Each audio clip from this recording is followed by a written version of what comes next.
Welcome to my YouTube channel Indian phytopathology. दोस्तों, क्या आपको पता है कि प्लांट पैथोजेंस प्लांट्स में एंट्री कैसे करते हैं?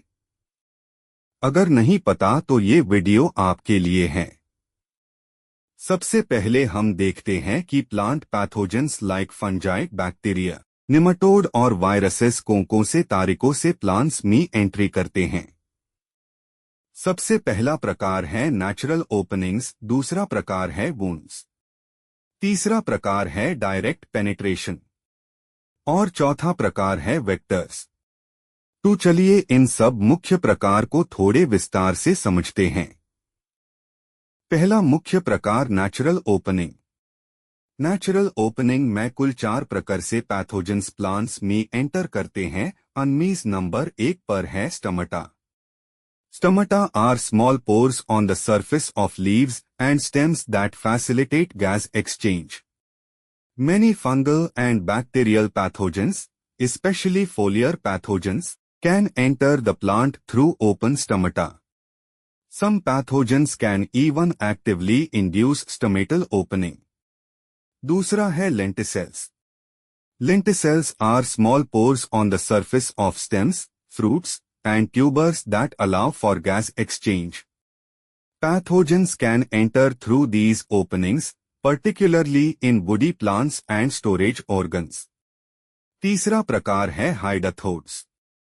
Hydrathodes are specialized pores at the leaf margins that release water. Certain bacterial pathogens, like Xanthomonas, can enter the plant through hydrathodes. चौथा प्रकार है nectarthodes. Nectarthodes are nectar-secreting glands, often found in flowers. Some pathogens can gain entry through these natural openings. चलिए अब दूसरा मुख्य प्रकार wounds को समझते हैं। wounds का मतलब है कि any physical damage to the plant surface creates entry points for a wide range of pathogens. Wounds can be caused by insects and other animals. Feeding activities can create breaks in the plant tissue. Weather, hail, wind, heavy rain, and frost can cause injuries.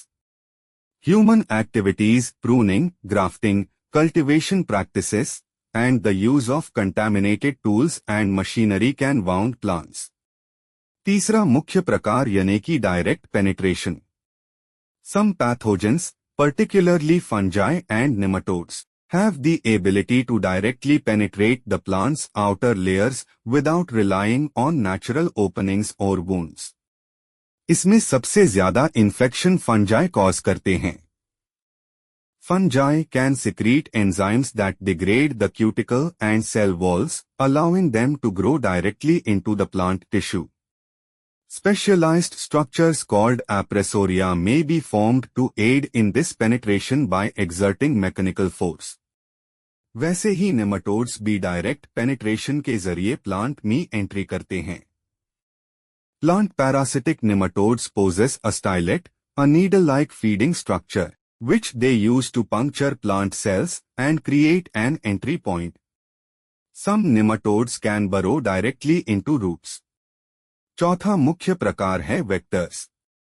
Many plant pathogens rely on vectors, which are organisms that transmit the pathogen from an infected plant to a healthy one. इसमें सबसे ज्यादा common infection cause करने वाले vectors है paste.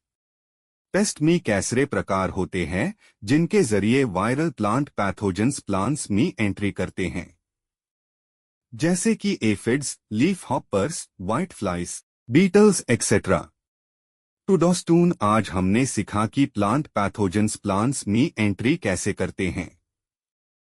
अगर आपको ये video अच्छा लगा हो तो हमारे चैनल को लाइक और सब्सक्राइब करें। धन्यवाद।